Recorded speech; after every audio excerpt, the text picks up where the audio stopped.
tó mo kí èèyàn wa pé a kú dédé àsìkò tí broadcast wa bá tún bá yín láti ìkànnì iléeṣẹ́ wa. Gẹ́gẹ́ bí ẹ ti ṣe mọ̀ wá, iléeṣẹ́ tí ó ń gbìyànjú láti jẹ́ kí gbogbo àwa tí a jẹ́ ọmọ ìrànmọ́ káàárọ̀ òjíire kí a lè láǹfààní àti máa ní àwọn ìbéèrè tí ó ń wà lẹ́mìí wa. A ti wà ní ọjọ́ kejì nínú oṣù kẹjọ ọdún 2026 tí a mọ̀ sí August. Aago kan lóru ni ó fẹ́ lọ lù, gẹ́gẹ́ bí èyí tí ẹ bá ń béèrè pé kí láago wí, torí pé gbogbo ohun tí à ń ṣe nísìn, gbogbo ẹ̀ pátápátá ló máa ní in táwọn tí ó máa béèrè lọ́jọ́ iwájú. Pé nígbà kan rí, gbogbo ìwé ìtàn tá à ń kà lénìí, gbogbo ohun tí a fi ń mọ̀ pé báyìí ló máa rí, báyìí ni kò ṣe ní rí, ó dá lórí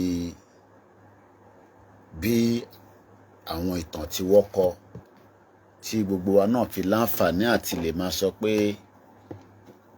a wà nínú understanding history, because a lot has played out in the past.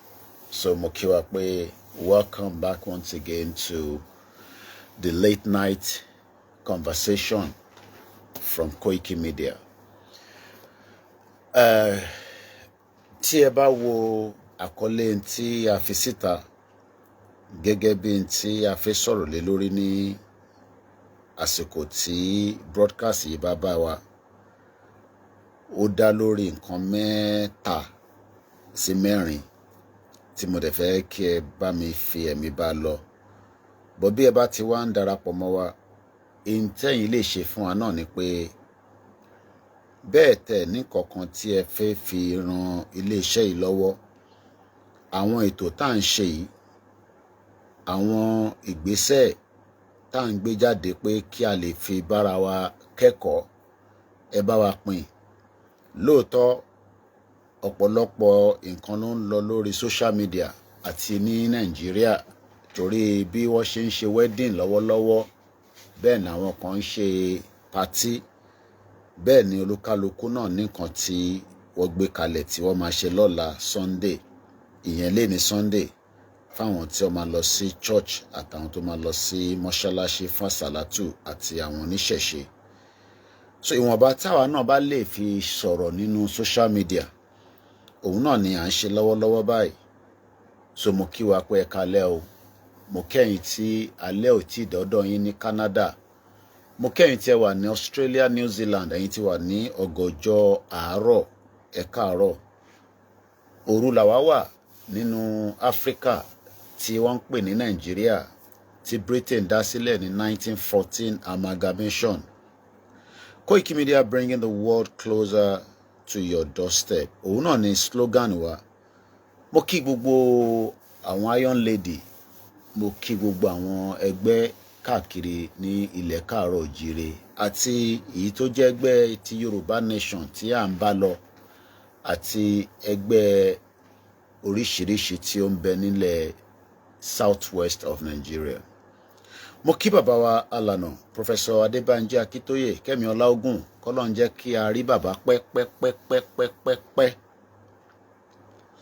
Kí Ọlọ́run má mú bàbá lọ fún wa, kí a lè máa láǹfààní àti jẹ ọ̀pọ̀lọpọ̀ àǹfààní tí ó ń bẹ lára bàbá náà, torí àǹfààní tó ń bẹ lára bàbá Akíntóyè ó kọjá bẹ́ẹ̀, àǹfààní tó pọ̀ ni. Kọ́lọ́run jọ̀ọ́ nínú ọlẹ́ kó jẹ́ kí a rí bàbá pẹ́. Mo kí ọmọdé, mo kí àgbàlagbà, ẹ ṣé gan ni bàbá wa Ọlánrewájú. Wọ́n ní well done Koikimedia, God Almighty bless you, inshallah. Bàbá Ìlọrin using my daughter's phone, ẹ ṣé gan ni. Ọlọ́run ọba Elédùmarè á bá wa dé Ìlọrin mú, àní rí wàhálà, gbogbo àwọn tí wọ́n dẹ̀ ń dá wàhálà sílẹ̀ ẹ má bínú gbogbo àwọn tí wọ́n ń dá wàhálà sílẹ̀ sí wa lọ́rùn tí wọ́n fẹ́ jẹ́ kí a ní ìsinmi àwa náà ní fi wọ́n sílẹ̀ o gbogbo tó bá gbà la máa sọ fún wọn pé àníṣe ilẹ̀ káàárọ̀ òjíire àbùkù kan ò ní kàn láburú kan ò ní ṣe bí mo ṣe ń kí bàbá wa alànà Professor Adébánjí Akíntóyè mo ní kẹ́mi ọláògùn bẹ́ẹ̀ náà ni mò ń lọ tí mò ń kí ẹ̀yin tí ẹ ti ń wọlé lọ́tún lọ́sì tí ẹ ti ń farabalẹ̀ tí a tún fi jọ gbọ́n tí a fi bára wa sọ wọ́n ní kò sẹ́ni tó mọ̀ tán kò sẹ́ni tó gbọ́n tán bẹ́ẹ̀ ni mo kí gbogbo àwọn ọba wa ní ilẹ̀ káàárọ̀ òjíire láti ìlú Èkó níbi tí a wà tí a sọ̀kalẹ̀ sí torí wọ́n ní bí àwọ̀ kì í ṣe àlejò àdẹ̀ ń ṣe àjòjì so àmọ́ bíyàn bá wọnú ìlú ṣe nìyàn máa ń kí ọba tó ń bẹ nínú ìlú náà bí mo ti ṣe ń kí bàbá wa Akíolú bẹ́ẹ̀ náà ni mo kí gbogbo àwọn ọba wa tó fi dé bàbá wa ọba Bàrígà Simpson Gbọ́láwọ̀n Jagomolo 3 mo kí gbogbo àwọn ọba tó kù náà tí mo fojú pa wọ́n rẹ́ láti Ìsọlọ̀ títí dé gbogbo ibikíbi tí àwọn ọba náà wà tí wọ́n ti ń ṣiṣẹ́ takuntakun kọ́lọ́njọ́ nínú ọlẹ́ kó jẹ́ kí àwọn ọba wa kí wọ́n láǹfààní àti lè jẹ́ kí ìgbìyànjú wọn ní àbá wọn kí ó lè jẹ́ kí aráàlú kó lè ní ìgbádùn mo kí gbogbo ajúnilọ mo kí àwọn sọ̀rọ̀sọ̀rọ̀ àmọ́ kí tó máa kí gbogbo àwọn èèyàn mo kí ìyá tó bí mi lọ́mọ kọ́lọ́njọ́ nínú ọlẹ́ kó bá wa tẹ́yà náà sáfẹ́fẹ́ rẹ̀ torí ìyá náà jáde láyé ní November last year ó dàbí àná kódà ó sì dàbí àlá but a mọ̀ pé ìyá náà wà nínú ibi tí ó ti ń sinmi báyìí má béèrè lọ́wọ́ mi pé níbo ni èèyàn ń lọ tíyàn bá ṣaláìsí àní ìwọ́tẹ̀ ṣe dáadáa kó tó di pé ó jáde láyé ìwọ̀nba tí ìyá náà ṣe kó tó lọ òun náà lè ṣì ń jàǹfààní ẹ̀ torí pé ó fi ọmọ ẹ̀ kalẹ̀ pé kí ó jẹ́ ẹni tí ẹ máa jẹ ìgbádùn iṣẹ́ tí ọba Elédùmarè gbélé lọ́wọ́ so mo dúpẹ́ fún alájà fún gbogbo iṣẹ́ takuntakun tí wọ́n ṣe nígbà tí mo wá ń kí alájà bẹ́ẹ̀ náà ni mo kí bàbá mi pé kọ́lọ́n fọ̀run kẹ́ bàbá náà Koiki la gbóyè fún mo kẹ́yìn tẹ́ wà lórí TikTok wọ́n kí mi láti Kútọ́nù nílùú Benin Republic president Talon ti lọ president mi ló wà níbẹ̀ kọ́lọ́n jẹ́ kí ó ṣe àǹfààní fún ẹ̀yin tí ẹjọ́ ọmọ Yorùbá nílùú Benin Republic mo kí ní Côte d'Ivoire mo kí ní Ghana mo kí ìyá wa mo kẹ́yìn bàbá wa mo kí gbogbo ọmọ káàárọ̀ òjíire bí mo ti ṣe ń lọ tí mò ń kí wọn ní méjì mẹ́ta ẹ jẹ́ ń lọ bẹ́ẹ̀ kí n tún máa dúpẹ́ fún president Bọ́lá Ahmed Tinubu ọmọlódó ọdẹ Jagaban bẹ́ẹ̀ ni mo kí bàbá wa Sanwó-Olú kọ́lọ́njọ́ nínú ọlẹ́ gbogbo ohun tí ó kù tó máa lò níwọ̀nba ọjọ́ tó ń súnmọ́ díẹ̀díẹ̀ táwọn náà máa gbé power sílẹ̀ torí pé power is only transit bí o bá ní agbára lénìí tó bá wà nípò kan lénìí tó bá máa fi tójọ́ méjì mẹ́ta ipò yẹn á tún máa lọ sọ́dọ̀ ẹlòmíì ìyẹn la ṣe ń sọ fún àwọn èèyàn wa tó ń bẹ nínú agbára lálẹ́ yìí pé kọjọ́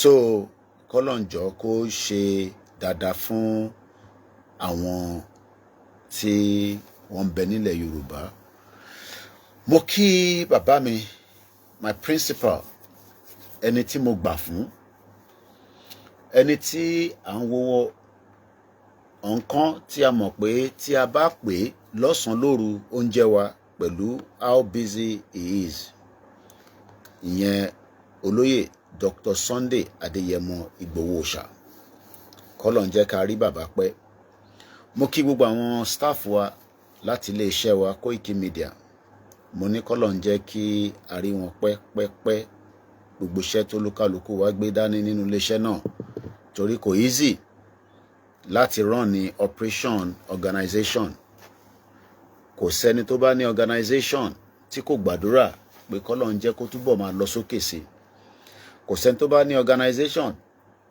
tí kò ní máa gbàdúrà pé kí iléeṣẹ́ náà kó túbọ̀ gbèrò ju bó ṣe wà lọ so ìwọ̀nba táwa náà ń ṣe láti inú iléeṣẹ́ wa kọ́lọ́n jọ kó jẹ́ kí ó gbòòrò sí jù bẹ́ẹ̀ lọ. So mo kí gbogbo wa lẹ́ẹ̀kan sí. Mo kí àwọn mọ̀lẹ́bí láti ìdílé ìyàwó, láti àwọn ẹ̀gbọ́n mi àti àbúrò mi pé kí àjọṣe wa kó má bàjẹ́. Torí nígbà tí a gbé ìrìn àjò tí a gbé dání, àwọn tó jẹ́ mọ̀lẹ́bí wọ́n dúró tì mí, wọ́n sá fún mi. Àwọn ẹbí ìyàwó sọ pé torí tí mo gbé dání kọ́nà àwọn ò ṣe mọ́. Mo kí àwọn ọmọ Oòduà. United Kingdom ò ní dàrú, America ò ní bàjẹ́. Gbogbo ibikíbi tó lúkálukú wa ti ń rí jẹ, ta ti ń rí mu ní Canada, àtẹ̀yin tí ẹ wà ní South Africa, àtẹ̀yin tẹ́ ń bẹ ní Turkey, ní gbogbo ibi tó lúkálukú bá wà kò ní dàrú mọ́ wa lórí. Bẹ́ẹ̀ náà ní ilẹ̀ Yorùbá ò ní dàrú mọ́ wa lórí. Mo kí bàbá mi ọba Olúgbọ́n. Mo fi àsìkò yìí mo fi ń sọ fún bàbá wa ọba Olúbàdàn pé wọ́n kú arẹ́fẹ́rakù. Ìyẹn bàbá wa journalist Lékan Àlàbí, I believe I got the name right, tí wọ́n ní wọ́n papòdà. Ilé ayé náà nìyẹn, kò sáyé kankan tó fẹ́ parẹ́. Mò ń gbọ́ lálẹ́ pé sísítà wa kan tó máa ń kọrin tí ọ̀pọ̀lọpọ̀ yín máa ti gbọ́rin náà tó máa ń kọ Mo kí Ọpẹ́ Òṣègan ni ẹ̀kọ́ àìsùn. Wọ́n ní sísítà náà jáde láyé, Saint Janet. Orin náà tó máa ń kọ ó máa ń dùn dáadáa. Mo ti gbọ́ díẹ̀ lálẹ́ yìí. Ilé ayé náà nìyẹn. A máa wá lẹ́yọ kan ní méjì. Torí nígbà tó lúkálukú kúkú dé, nígbà táwọn ìyá wa tó ń ṣe jigijigi tó fi di pé wọ́n bí gbogbo wa báyìí tàfi wá ń dàgbà, ìjọ kan náà ni gbogbo wa máa lọ lẹ́yọ kọ̀ọ̀kan. But ilẹ̀ Yorùbá ò lọ sẹ́niwẹ̀ àfi tí a bá sùn, ta sùn àsùnpara tó gbà kúrò lọ́wọ́ wa. Ọlọ́run bá Elédùmarè ò dẹ̀ ní jẹ́ kó rí bẹ́ẹ̀. Mo dúpẹ́ fún gbogbo ẹ̀yin tí Ọlọ́run ní kájọ láǹfààní àti wà pẹ̀lú ra wa lálẹ́ yìí. Ìwọ̀nba tí a bá tún lè ṣe. Mo ti sùn díẹ̀, so èmi ọba dẹ̀ sùn oorun á dá lójú èèyàn. Ìyẹn náà mo tún ṣe ní ká tún bára wa sọ̀rọ̀ kó tó di pé iṣu máa jiná lórí iná. Mo kí bàbá mi Ìdòwú Matthew, ẹ ṣé gan ni ẹ kú àdúrótì. Mo kí gbogbo ẹ̀yin tẹ́ ń comment lórí TikTok.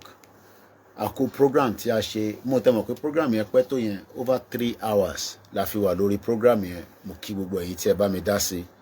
Ẹ̀yin tẹ́ ẹ báyìí tí wò ó ṣì ń bẹ lórí channel wa, kẹ́ farabalẹ̀ kẹ́ wò ó. Bí mo ti ṣe ń lọ bẹ́ẹ̀, mo kí gbogbo àwọn ìyá, àwọn grandma láti gbogbo ibikíbi tó lúkálukú wọn wà. Mo kí gbogbo state ilẹ̀ Yorùbá. Lẹ́ẹ̀kan sí, mo fẹ́ ká wo àkọlé ètò tí a gbé wá lálẹ́ kí a tún jọ gbé yẹ̀wò.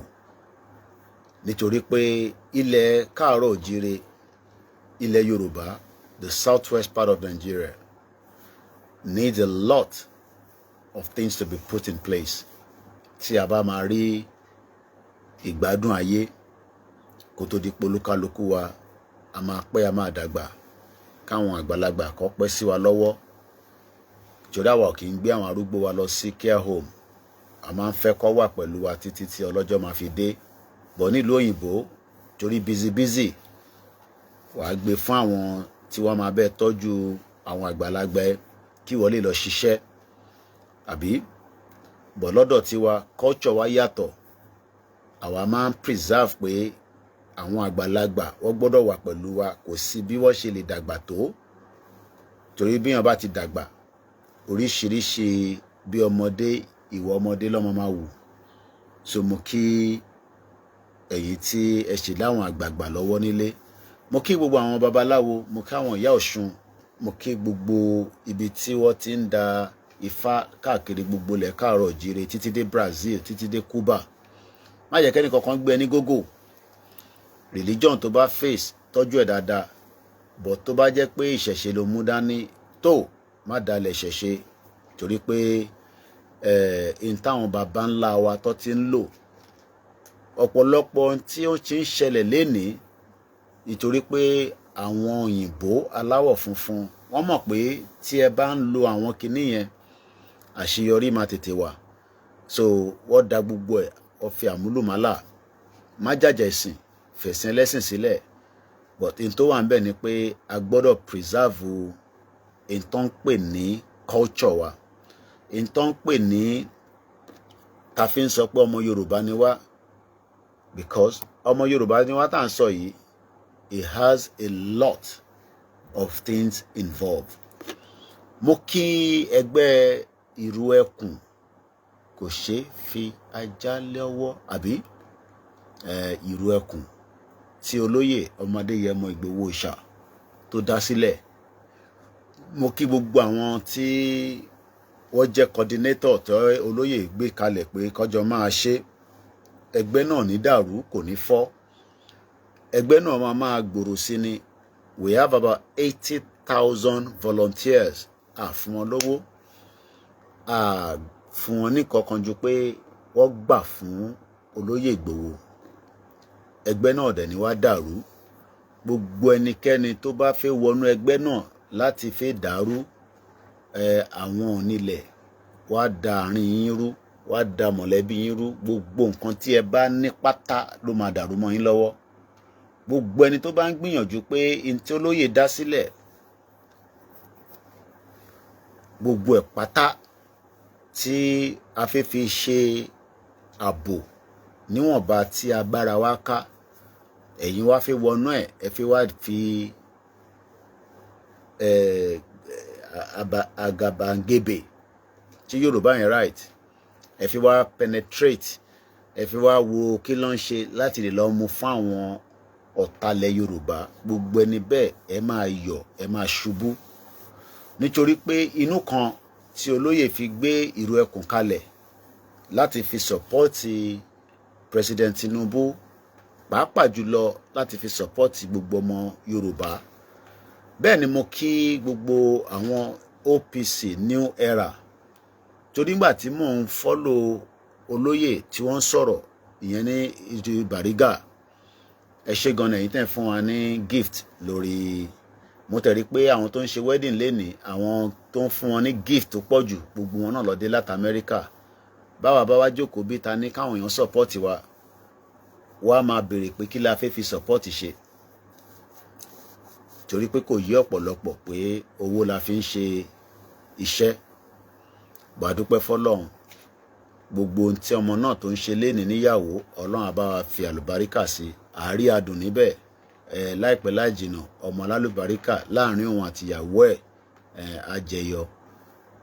Kò ń ṣe gbogbo èèyàn náà ló máa láǹfààní tóun níyẹn. Ìyẹn làwa ṣe ń jáde báyìí, kí gbogbo àǹfààní kó lè wà fún gbogbo ọmọ Yorùbá, kó dẹ̀ wà fún àwọn ẹ̀yà tó kù náà. Nítorí pé kò ń ṣe gbogbo wa ni a máa ní access láti lè dàbí arákùnrin àbúrò wa tó ń ṣèyàwó ìyẹn lénìí títí di àná, tí mo mọ̀ pé ó dà pé fàájì ṣì ń lọ ní ibi tí wọ́n ti ń ṣe lọ́hùn. But ìtẹ́mi mọ̀ ni pé ní a bá put gbogbo in tó jẹ́ kó wà in place, probability pé èmi àtẹ̀yin à ní access sí good health care, à ní access sí security. Irú òun nísìn kò likely pé Fúlàní máa jí gbé, torí kò ní rìnrìn gbèrègbèrè débi pé Fúlàní máa jí gbé. Èkó ló ń gbé. Mo mọ̀ bóyá ọmọ Èkó láwọn ìyá ẹ̀ àbí bàbá ẹ̀, gbogbo àwọn tó bá ń sọ pé ọmọ Èkó láwọn, gbogbo wa náà la wá láti ìlú kan. Èkó kò jẹ́ center tí gbogbo ọmọ Yorùbá máa ti ń pàdé, even though pa mọ̀ pé Ilé Ifẹ̀ òun náà ni orísun gbogbo wa. So irú òun báyìí nísìn ó ní ọ̀pọ̀lọpọ̀ security, kò ní dárìn. So probability pé Fúlàní máa jí gbé is a very very very okay. Bàbá Ìkòròdú, màmá ọmọ Abẹ́òkúta, yẹ̀sẹ̀ rí ní tà ń sọ nísìn. Bó bá fẹ́ lọ Abẹ́òkúta nísìn, security ẹ bá mi tàn kíní kí n má lọ mo ìrántí kóòdù yẹn ni kí n lè fi ṣe Instagram. Then mo ní ìdòmí kan sọmọ alẹ́ ìgbóhùn sókè. Ìkíní ẹ̀ ti ń jiná díẹ̀díẹ̀, ẹ̀ṣẹ̀ kò ṣẹ́. Then kí n máa ní iPad yẹn kí n fẹ́ fi wọ bá mú kíní bọ́tún yẹn kí n fi lift ilé sókè kí n lè fi ṣe Instagram. Okay. Àbọ̀rọ̀ òye yẹn wa tí a jọ ń sọ̀rọ̀ lálẹ́ yìí. Ṣẹ́yìn rò pé Fúlàní lè jí bọ̀bọ̀ yẹn gbé, ìyẹn àbúrò wa yẹn? Ọlọ́run ti fọwọ́ ẹ̀ sókè, kò dẹ̀ sẹ́ni tó lè fà wá sílẹ̀. Wọ́n ní ntí Ọlọ́run bá ti má bínú ẹ̀, ó ṣe má bínú ẹmọ tí mò ń sọ tó ń ṣèyàwó pẹ̀lú ìyàwó ẹ̀ tó ń ṣe content streamer the best in Africa má bínú ẹ o má bínú ẹ but ìyàtọ̀ tèmi fẹ́ ni pé mo fẹ́ kí ọba Elédùmarè kó bless ìwọ náà látara system tó máa ṣiṣẹ́ mo fẹ́ kí ọba Elédùmarè kó bless ẹ̀yin náà kí ẹ̀yin náà lè rí ọwọ́ mú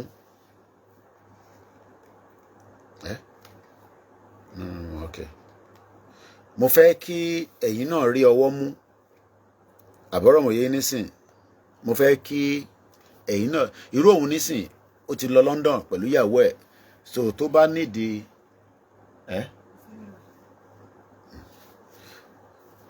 ó ti láǹfààní àti lọ London ó lówó lọ́wọ́ kò sí tí kò láǹfààní sí oríṣiríṣi nǹkan lọ́dẹ̀ ti fún ní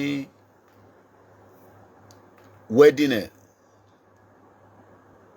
ní èní tí a ti gbọ́ ẹni tó fún nílé ẹni tó fún ní mọ́tò ẹni tó fún lówó bọ̀ ṣé bẹ́ẹ̀ náà ló rí fún gbogbo àwọn tó ń bẹ níbi tí bàbá ẹ̀ ti jáde ní Ìkòròdú àbí ibi tí ìyá ẹ̀ ti jáde ní Abẹ́òkúta this is ibi táwa ti yàtọ̀ nìyẹn àwa ń jà fún gbogbo èèyàn ni olóyè nísìnyí Fúlàní ò lè dá dúró Fúlàní ò dẹ̀ lè jí gbé mo kí Ọlákúnlé Òṣègùn there are differences between ẹni tọ́lọ́run bùkún fún àti àwa tí a sì ń bẹ Ọlọ́run but a fẹ́ kí system ṣiṣẹ́ kí a lè jàǹfààní lórí ẹ̀ because when the system is fully working we will all have a big benefit from it but when you have a system tí ó kù díẹ̀ káàtó táwọn òyìnbó ti tọwọ́ bọ̀ for a very long time then it is important that we continue to speak out and lára ká máa sọ̀rọ̀ yẹn a gbọ́dọ̀ fi làákàyè torí pé a ti sọ ọ̀pọ̀lọpọ̀ ọ̀rọ̀ síta fún ọdún mẹ́fà a dẹ̀ ti ń sọ̀rọ̀ kó tó di pé a bẹ̀rẹ̀ Yorùbá Nation campaign tàgbé dání a dẹ̀ sì máa sọ̀rọ̀ for good governance for our people. I am comfortable in my little kò ń ṣe pàwọ́ náà ní púpọ̀ but within the cut your coat according to your size I am comfortable but ṣé bẹ́ẹ̀ ni millions of Yoruba people ṣáwọn náà wà comfortable lálẹ́ ṣé ẹni tó lọ sùn lálẹ́ táwọn ọmọ ẹ̀ wà nínú ilé ṣé ó róúnjẹ fún wọn jẹ kó tó lọ sùn ṣé bínú bá múyàn lóru yìí ṣéyàn lè ní access sí good health care because ọ̀pọ̀lọpọ̀ àwọn èèyàn tí a bá ń sọ̀rọ̀ pé a fẹ́ Fúlàní kò ń sọ̀rọ̀ Fúlàní nìkan ni problem tó ń ṣe wá in tó ń ṣe wá pọ̀ gan but ìyẹn là ń focus lé púpọ̀ látara pé ìyẹn ni ó ní a bit of more impact but let's look at the topic again. Yorùbáland first ilẹ̀ Yorùbá òun ló kọ́kọ́ gbọ́dọ̀ jẹ́ priority wa the southwest of Nigeria mo kí Akinsure Ezekiel the Yorùbáland the southwest of Nigeria must be our top security our best place that we can sleep and wake up and we can see a brighter future. But having a brighter future is not just not talking alone. A gbọ́dọ̀ continue to check the toes of àwọn tó ń darí wa. Torí from the federal, gbogbo 36 states ni Baba Tinubu ni wọ́n take care. Àti Nigeria security, even though we can see the impact of insecurity. Torí pé ní ó ti dìjẹ́ta nísìn tí àwọn terrorist tó pa àwọn sójà ẹni tó bá lọ wo àwọn fídíò yẹn mo kí bàbá wa Òsénì Kẹ́hìndé ẹ̀sùn kan abiyamọ bí apá ṣe já síta bí ẹsẹ̀ ṣe já síta kò sí country tó ní security threat bí ṣe ń bá yín sọ̀rọ̀ as at today security threat UK kò tí drop níbi tí mo sọ̀rọ̀ sí níjọ́ tí mo sọ̀rọ̀ last and I think I can go straight and quickly check that níbo ni security level wá wà because ṣe làwọn èèyàn tí wọ́n bá farabalẹ̀ gbọ́ ètò wa. This is a different platform completely from all platform. I always say it. Kò ń ṣe pé a fi ń boast international platform ni. So we are not just bringing the country tá a pè Nigeria down. We compare it as much as possible. Kí ni UK security level lálẹ́? What is the security threat level as at today, 2nd of August? Mo ti sọ tẹ́lẹ̀ rí, mo ní 5 security threat lání ní UK. Márùn náà ni. The UK terrorism threat level is substantial. Mo kíyàwá Yèyéléwà Lábísí. Substantial meaning an attack is likely. So that means pé bí ṣe ń gbé ní UK, I am at risk of being attacked by terrorists. Àfikọ́ Ọlọ́run ọba Elédùmarè kó má jẹ́ ká má rí jàǹbá yẹn.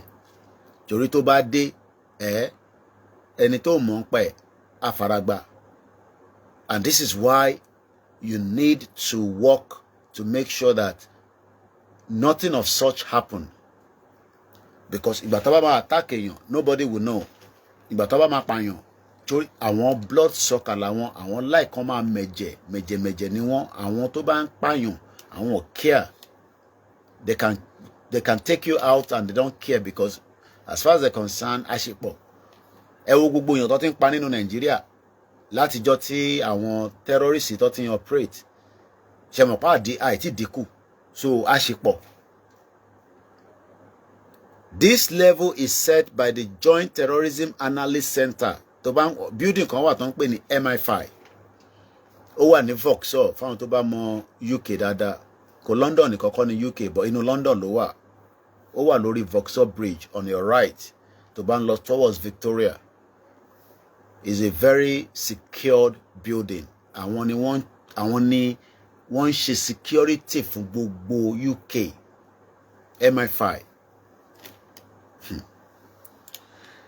Kò ń ṣe pé Nàìjíríà náà ní a similar one like that. Tá ń pè ní ṣé DSS la máa fi sọ pé títọ̀dọ̀ tiwa. No. NSA, National Security Advisor ní Ribadu. So I believe he is the one in charge of maintaining security threat. Department tí Ribadu wà yẹn, Nuru Ribadu, is the one in charge of the whole security architect of protection of lives and property under President Bola Ahmed Tinubu. Ẹ jẹ́ n gbé news yẹn jáde. Borno State, there was a IED attack tó mẹ́mí àwọn sójà tó pọ̀ lọ. Mo kí ẹ̀yin wa lẹ́ẹ̀kan sí. Once again, let us continue to be vigilant in wherever we are. Mo kí gbogbo ẹ̀yin tí ẹ ń darapọ̀ mọ́ wa. The situation that we found ourselves is a very, very scary one.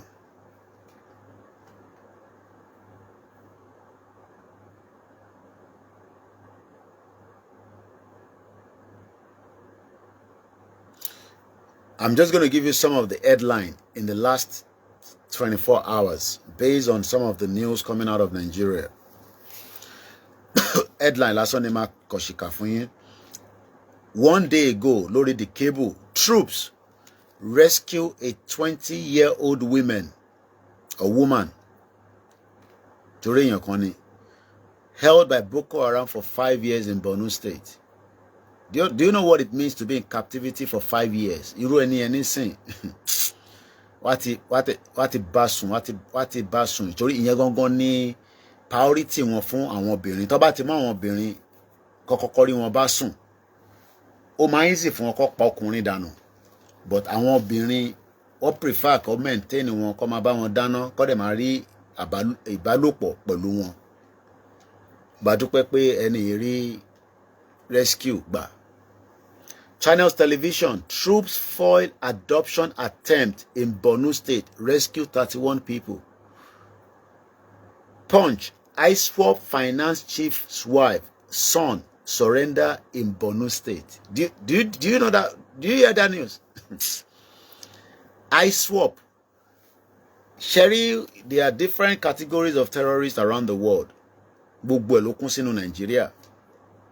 And they are doing everything not just to destroy the current government administration, but to make our lives very, very difficult to live. Ẹ má bínú pé mò ń sọ Òyìnbó. They are making our lives difficult. And the reason for that is because their agenda is to Islamize this country. Their agenda is to take your land. Their agenda is to make sure that you will not have Western education. Mo kí bàbá wa Kéwùgbà Gold, mo rí fídíò wọn continue consent sí mi. Tó ń faraya pé kí ni kan Mùsùlùmí pẹ̀lú àwọn eléégún? What's your problem pẹ̀lú àwọn eléégún? And we need people like that to continue advocating out, to tell àwọn tó ń ṣe Islam. I was born as a Muslim. We lè wá destroy culture wa tó ti wà tipẹ́tipẹ́. Egun fẹ́ jáde, kí ni kàn ẹ́ pẹ̀lú egun fẹ́ jáde gẹ́gẹ́ bí Mùsùlùmí? How does that concern you? Daily Post, COS order tight security in Borno amid terrorist threat. Vanguard, OPHK, troops foil terrorist adoption attempt 31. 9 hours ago, TVC, troop arrest 6 suspected ISWAP collaborators. Ṣẹ̀rí Nàìjíríà Ọlọ́run kó wà pẹ̀lú President Bola Ahmed Tinubu. Mo kí bàbá wa Kẹ́hìndé Sàlámì. K'Ọlọ́run jọ̀ọ́ nínú ọlẹ́ kó wà pẹ̀lú President Tinubu. Whether you hate him, whether you like him, whether you agree with him or not. Tí àwọn Talawi tó bá lọ gbàjọba àbí tó bá lọ invade wájú bó ṣe yẹ lọ, it will be a disaster and a collateral damage for every single one of us.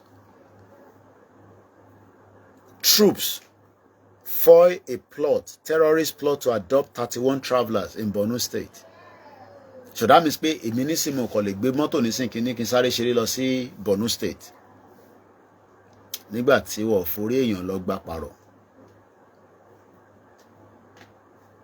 These are the dangers that we are living in today's world, especially in Africa, Nigeria. A lot of àwọn òyìnbó mọ̀ pé Africa is a big continent of its own. Very, very ignorant people, most of them. Wọ́n mọ̀ bí Africa ṣe rí.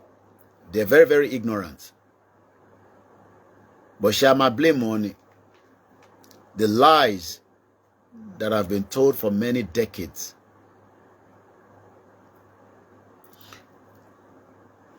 Borno youth leader Kaigama arraigned on terrorism charges after the DSS arrest, pleads not guilty. These are things that have happened within 24 hours. Àwọn news tó jáde. Now, 17 hours ago, Hon Angoyen is a very good platform that talks a lot on security as well. Borno IDP caught between terrorists and troops rout. Terrorist supply wanted soldier arrested in Borno fleeing to Cameroon. Ẹgbọ́n news yẹn, ẹ farabalẹ̀ kẹ́gbọ́n news eléyìí tí mo ṣe kà nísìn. Terrorist supply, ẹni tó ń supply omi ni, petrol ni, oúnjẹ ni, ògùn ni fáwọn terrorist. Was a wanted Nigerian soldier. Ó wá fẹ́ sá wọnú Cameroon. Ọwọ́ wá tẹ̀. You can see that we are we are living in danger. Lóòótọ́ tí wọ́n bá ń wo tó ń lọ lórí social media nísìn pẹ̀lú irú wedding tó ń lọ tí àbúrò wa yẹn ṣe mọ̀ pé yẹn afẹ́ lè sọ pé ìkọ̀kan ṣẹlẹ̀ Nàìjíríà bọ̀ mẹ́wàá ń ṣẹlẹ̀ Nàìjíríà mẹ́wàá ó ń ṣẹlẹ̀ nínú Nàìjíríà. Ní Ògùn state lẹ́gbẹ̀ẹ́ wa níbí báyìí mo sọ nínú broadcast a ṣe about few hours ago a ṣe ń wáyàn márùn nísìn ẹ ṣe gan ni ẹ̀yin gifters èèyàn bíi márùn ẹ ṣe gan ni Yorùbá bad boy ẹ ṣe gan ni sir kò ní tán níbẹ̀ gbogbo ìtẹ́ ìnáwó sí wa. Ṣé mọ̀ pé tíyàn bá ń wo gbogbo àwọn jeep àwọn Lamborghini àwọn mọ́tò tó kó lọ sí wedding yẹn ṣé ni àtẹ̀rò pé bẹ́ẹ̀ ni gbogbo Nàìjíríà ṣe rí bó ṣe rí náà nìyẹn ní anywhere in the world. Àwọn kan wà Ọlọ́run máa bless wọn débi pé burújí owó tó wà lọ́wọ́ wọn wà máa rò pé wọ́n gbé cocaine ni wọ́n rẹ̀ gbé cocaine, especially with the new kind of technology that we are using today. Irú àbúrò wa yẹn nísìn advantage to take ni pé platform tó fi ń sọ̀rọ̀ Ọlọ́run fún ṣe ó dẹ̀ blow. But in tèmi sọ ni pé ṣé gbogbo Yorùbá tó wà ní same age náà ló máa blow bẹ́ẹ̀ kò possible láíláí. But we need a system where you can be able to live according to your code. Kò ní access sí quality life, security, healthcare, economy tó ń ṣiṣẹ́. Torí pé bojókòó sórí mo kí easy dollar ẹ̀gbọ́n mi dáadáa gbogbo America ní Miami bojókòó sórí TikTok bó pariwo títí ẹ ṣe gan ni Yorùbá bad boy bóyá wàá rí in a month bóyá $50 bó ṣó mọ̀ pé tó bá ní good business tó ń ṣe tó ń tajà lórí TikTok tó yẹ pé bí nǹkan tó ń produce nínú Ondo state bí nǹkan tí òun manufacture lẹ́kìtì state bóyá nǹkan tí òun rán ní Ọ̀yọ́ state bóyá nǹkan tó ń ṣe lẹ́kọ̀ọ́ state kódà bó jẹ́ pé services lásán ló bá ń tà ṣé mọ̀ pé ó lè wà nínú building tó máa rent tó máa supply services fún wọn ní anywhere in the world. But you need the enabling system to máa kọ́kọ́ allow ẹ kó lè ṣerú ẹ̀. But when you don't have that kind of system, then how do you want to project your skills? Ó wá jókòó sórí TikTok, Unofẹ́ dàbí brother wa. I don't want to mention his name, but ẹ̀mọ̀ tí mò ń sọ, the highest TikToker in Africa tó ń ṣe ìyàwó pẹ̀lú ìyàwó ẹ̀. Ìwọ náà wá ní kọ́lọ́n blow mi bí brother wa yẹn irọ́ ló pa. Àkọlé wà fún gbogbo wa. Ìyẹn ni ìjọba ṣe gbọ́dọ̀ ṣiṣẹ́ kó work kí gbogbo wa kí a lè rí tiwa mú nínú ẹ̀ níwọ̀nba tí a bá lè rí mú. Poverty wà ní UK, má jẹ́ kẹ́ni kankan tán ẹ̀. Poverty wà l'America. Nígbà tí troops arrested suspected foreign terrorists in Borno State. Do you know the meaning of foreign? Àwọn èèyàn tún ṣọmọ Nàìjíríà. Wọ́n wá ń fi Nàìjíríà ṣe base. Wanted Boko Haram spy arrested over link to terrorist attack in Borno State. This is the country that wà nù ẹ̀ lẹ́nìí. This is the problem tó fi gbé wọnú Yorùbáland tó ń pè ní southwest of Nigeria. And like I said, let's go back to the UK. Mo sọ threat level scale, a ní low, a ní moderate, a ní substantial, a ní severe, a ní critical. Ní UK tèmi ń gbé tí mo dẹ̀ máa padà sí lágbára Ọlọ́run láìpẹ́ láì jìnnà. There is probability, there is 99.9% probability that I could be anywhere if the government is not in the good position to make sure it doesn't happen and we can be attacked. I could be anywhere because ẹni tó fẹ́ attack èèyàn kò sọ pé ibi báyìí ló ti fẹ́ attack. Bí a orí mọ́tòwé ló ti máa attack ni, bí a ní underground station ni, bí Premier League ti padà ní sí ó dà pé Tottenham ló win ọ̀nà Chelsea ẹ̀yàn ọmọ Chelsea má bínú. But the MI5 was to make sure pé sẹ́ kò ní ṣẹlẹ̀. kò ń ṣe pé President Tinubu náà wọ́n ń sùn, but the Nigerian military is infiltrated a lot based on the previous administration. Okay, you disagree with me, ẹ jẹ́ ká gbé kan náà news yẹn jáde. Ìtọ́nú sá lọ sí Cameroon, òun ni mo fẹ́ lọ mú jáde. Ẹ jẹ́ ká lọ sí Punch 5 days ago ní news yìí. Ṣé mọ̀ pé bí tẹ́bí ti ń pa wá tí yà ń jẹ wá, kò ń ṣe gbogbo yẹn nìyà ń jẹ, ọmọ kan ń lo èdè yẹn. Ẹlẹ́mìí tó ní bí ń pa àwọn yẹn nísìn, ẹ̀yin diaspora, ó wà ní beer parlour nísìn, bóyá ìgò méjì àti pepper soup, adẹ́gbọmọ kan wọn ní hotel, alùmọ́lẹ̀ tó bá dàrú àmà lọ́lá lọ bá yàwó ẹ̀. Tó bá dẹ̀ bẹ́yìn sọ̀rọ̀ láàárọ̀ á ní bí ń pa òun. Nigeria is still a country. Let me not even use Nigeria. Ilẹ̀ Yorùbá is still a place that àwọn èèyàn máa ń ṣàánú èèyàn. Àdìjú débẹ̀ tó yẹn. But poverty tó wà nínú Lagos State yìí náà kò ń ṣe kékeré. Because mo rí mọ́tò kan tó fẹ́ crush ìkan àwọn guest àwọn brother mi tó ń ṣèyàwó. Ọ̀ráìsà. Èèyàn lè ní àwọn tó jẹ́ celebrity tíyàn like gan. Wọ́n pọ̀ ní UK. Láìpẹ́ summer ẹ tó bá wà, torí pé mo ní time. Wọ́n ṣe event kan ní Tottenham láìpẹ́ yìí.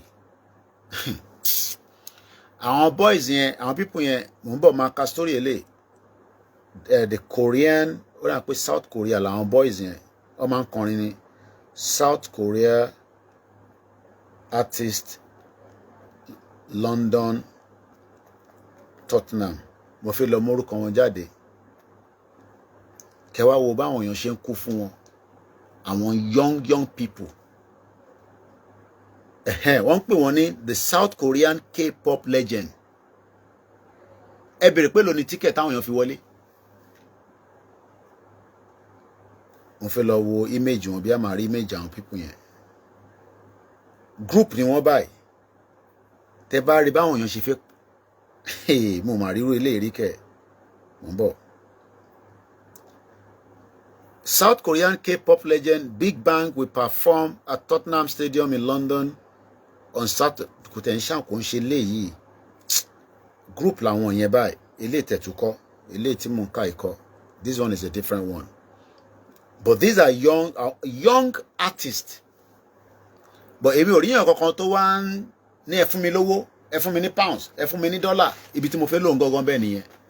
So gbogbo àwọn celebrity wa tó lọ sí wedding yẹn, a kò lè máa wish wọn, we love you, but kẹ́ wá máa tọrọ owó lọ́wọ́ wọn. Kí lẹ̀ ń tọrọ owó lọ́wọ́ wọn fún? Poverty ni.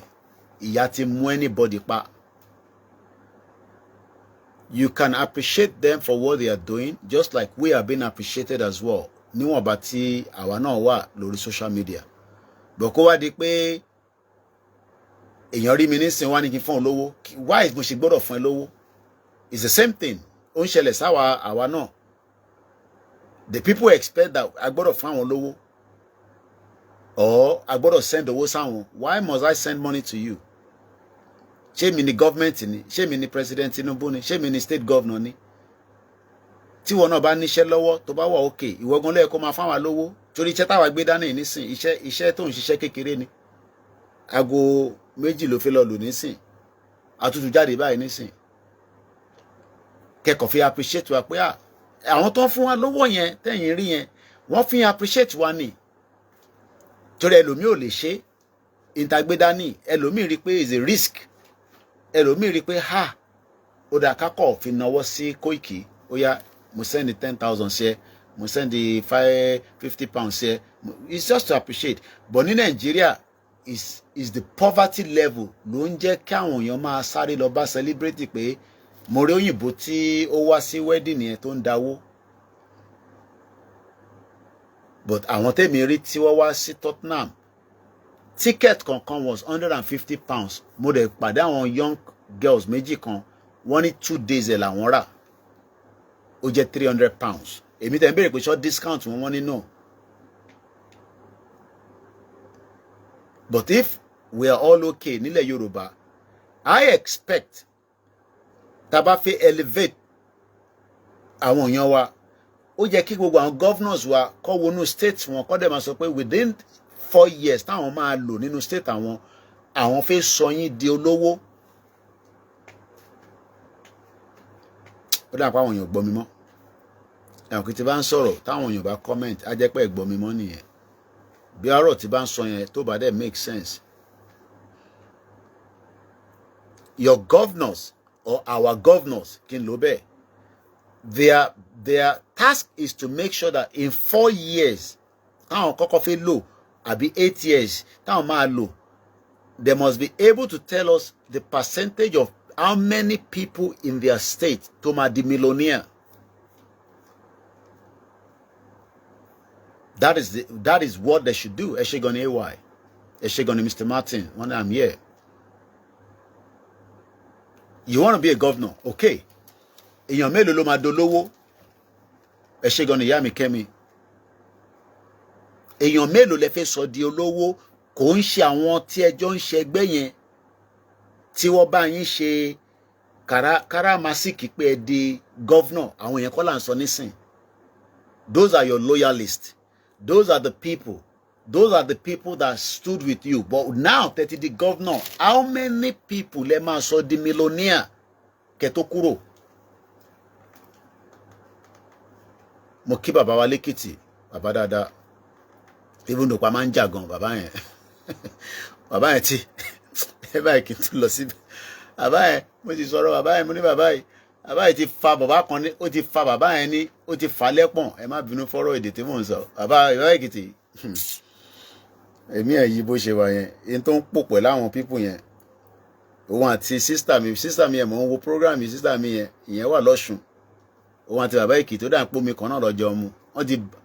Wọ́n ti fa máa yẹn, wọ́n ti fa nífàkúfà. Àwọn yẹn náà dẹ̀ ní dákẹ́. Tó bá yẹ pé wọ́n dákẹ́ ni, bàbá Èkìtì náà máa slow down. Pẹ̀lú sister mi tó wà ní Ọ̀ṣun yẹn. Ẹ ti mọ sister mi tí mò ń sọ yẹn, ó lọ kí olóyè ní last week. Mo ṣẹ̀wó fídíò sister mi yẹn tán mò ń fi wọn ìyàwó mi. Mo like sister mi yẹn gan. Ó ní gbogbo ẹ̀yin tọ́ọ̀gì tẹ́ ń ṣe tọ́ọ̀gì. Ó yẹ kó kó sínú ìrò ẹkùn ni. Bàbá ò fẹ́ tọ́ọ̀gì nínú ìrò ẹkùn. Ẹ jẹ́ ká padà sórí tá à ń sọ lọ. Mo kí bàbá lẹ́kìtì àfojúpa yín rẹ́. Mo ní kí ni mo ń sọ lọ? Mo ní state wa kọ̀ọ̀kan kí làwọn gọ́vnà wa máa ṣe láti sọ wá di olówó? Kátẹ̀ tó wá máa sọ̀rọ̀ bàbá Tinubu lókè.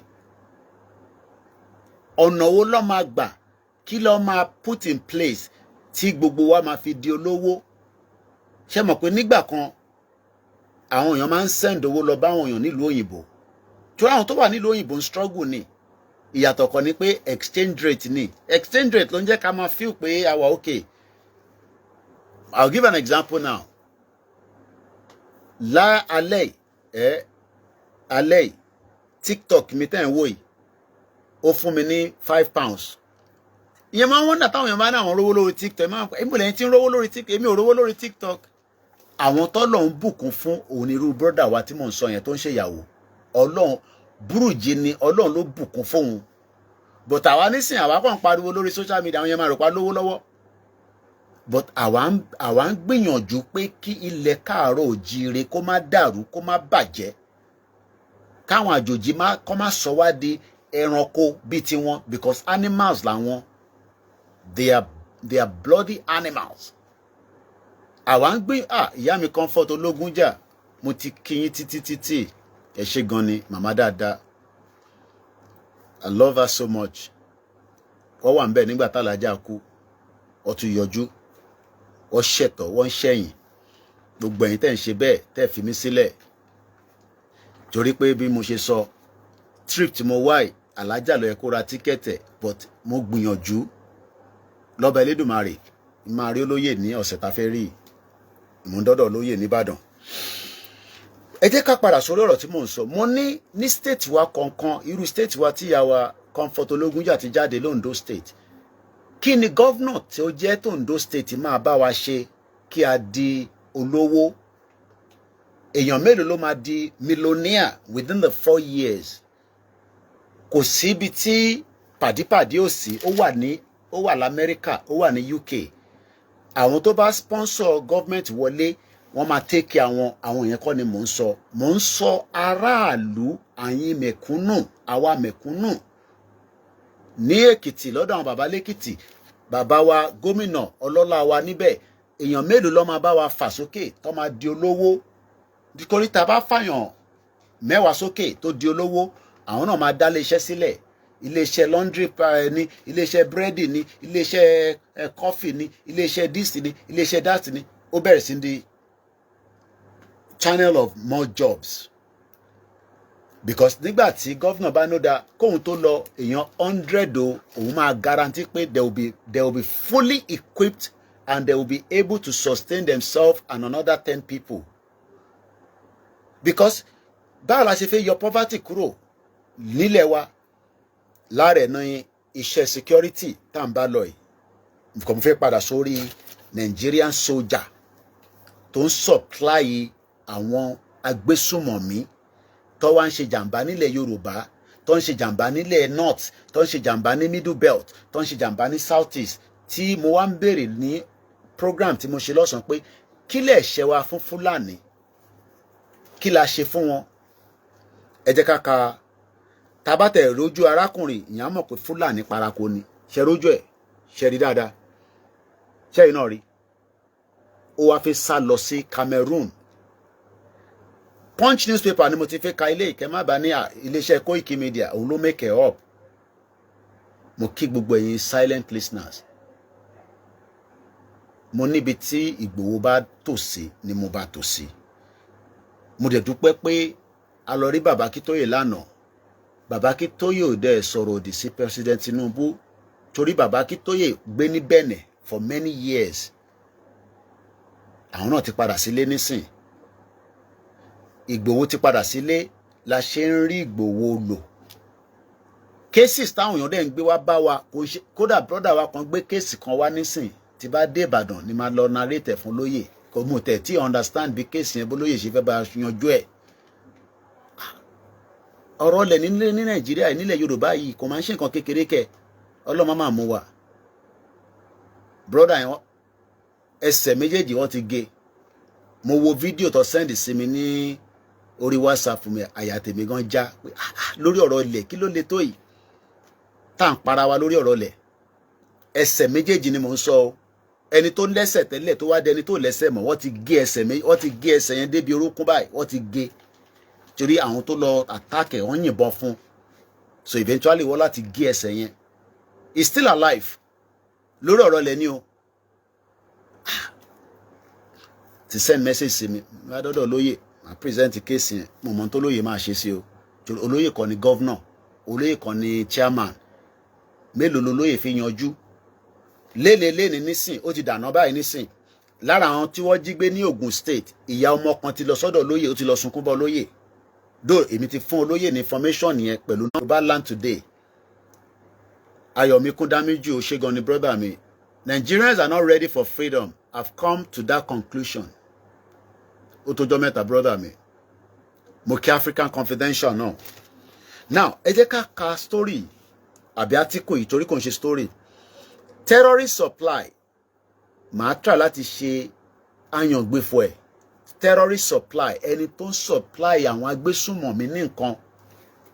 Ìyẹn lolóyè ṣe ń sọ fún ẹ̀yin ọmọ Yorùbá ní gbogbo state wa. Tẹ́ bá wà involved níbi pé ẹ ń fi àwọn èèyàn wa ẹ fi ń ta kàlùkàlù pẹ̀lú àwọn agbésùmọ̀mí, ilẹ̀ máa yọ yín o. Torí pé I don't want to believe, but I think it is already something we must be able to be frankly said that àwọn Yorùbá kọ̀ọ̀kan wà involved around terrorism in Nigeria. Really coming to that conclusion, but tá bá fẹ́ sọ̀títọ́ ọ̀rọ̀ fúnra wa, àwọn Yorùbá kọ̀ọ̀kan wọ́n wà involved in supporting this agenda with the Fulani.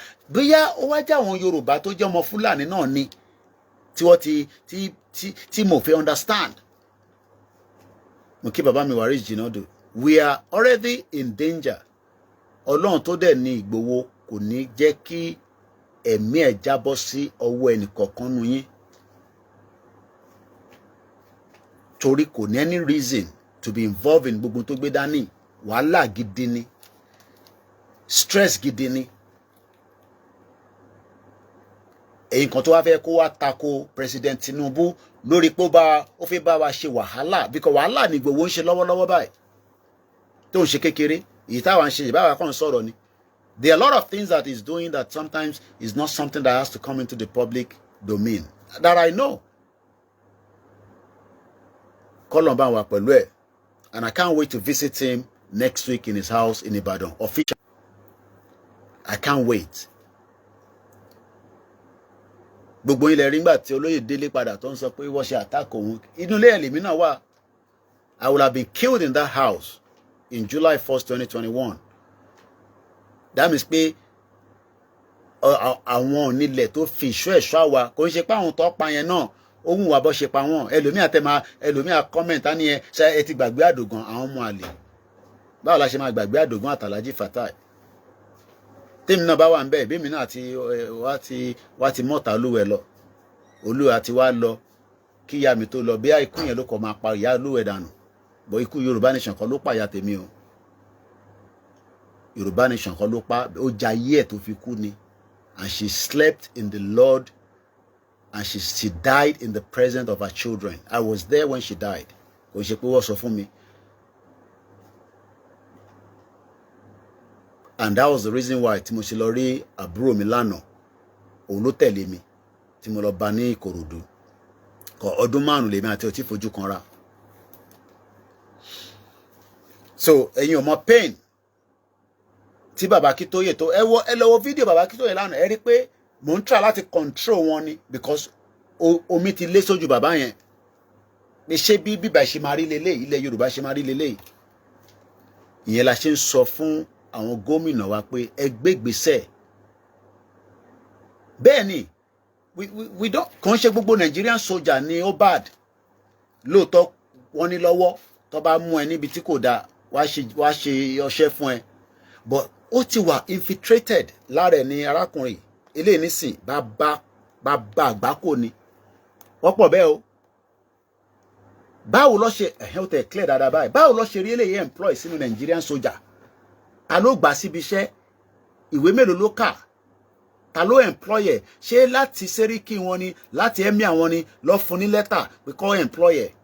Ọmọ Yorùbá mi dẹ̀ máa ní kó employ wọn ni wọ́n ní fún ní employment.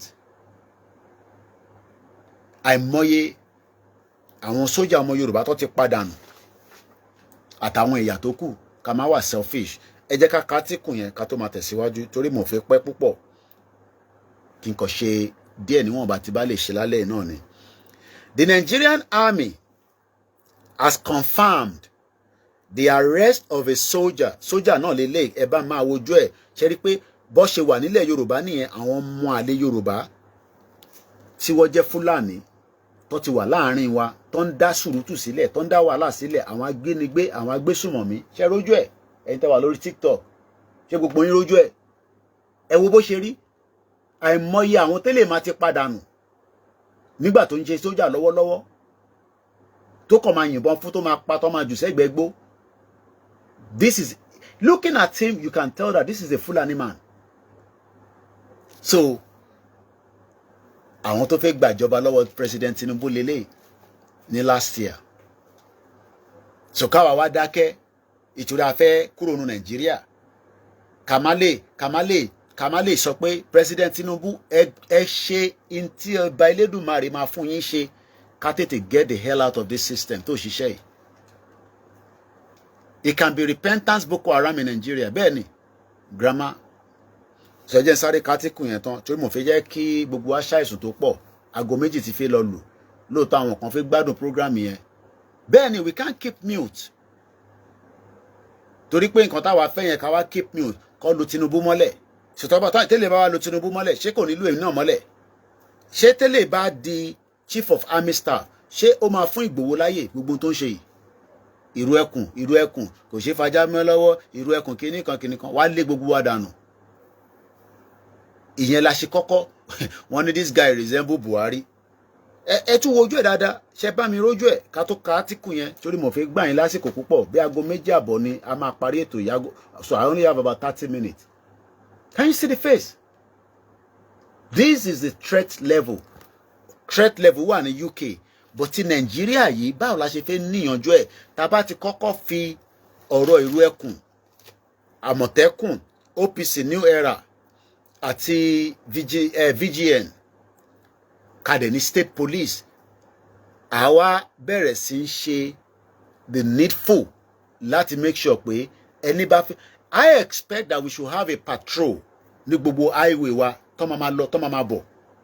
But all these things is needed, and this is where our governors can say a máa sọ yín dolówó. President Tinubu sọ pé ẹ ń ṣe bridge tó make sense. Kí lẹ ń ṣe bridge fún? Ẹ ṣe inner road. Ẹ jẹ́ ká kátìkù yẹn torí àsìkò.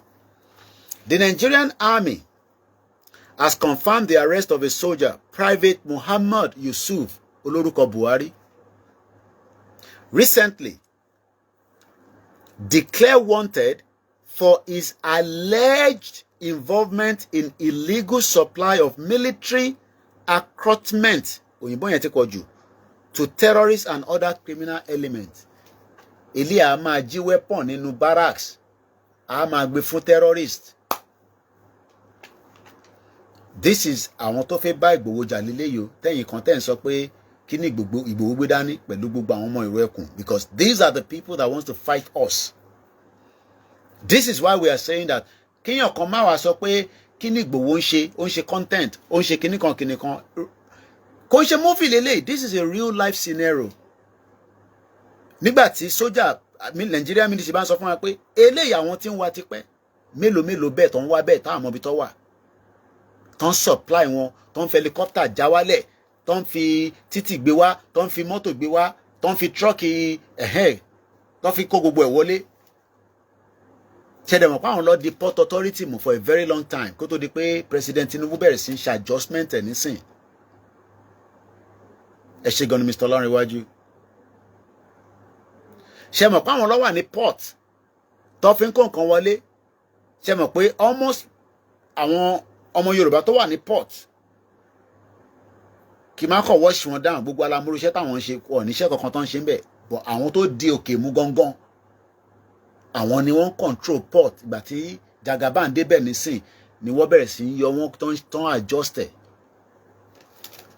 If we don't have a secure border tí ìró ẹkùn náà máa participate láti work pẹ̀lú àwọn tó kù, a sọ pé ìró ẹkùn nìkan kò possible, but ìró ẹkùn tójú ẹ̀ ó gájú ẹ̀ ó ní capability, but I need the support President Bola Ahmed Tinubu. Ṣé okay fẹ́ ká jáde ká máa ní gbogbo ọmọ Yorùbá yá o ẹ tún wá dáwó Ìgbòga kẹ́ lè sọ pé ti kówó jẹ. Ǹtẹ́ fẹ́ níyàn àbí?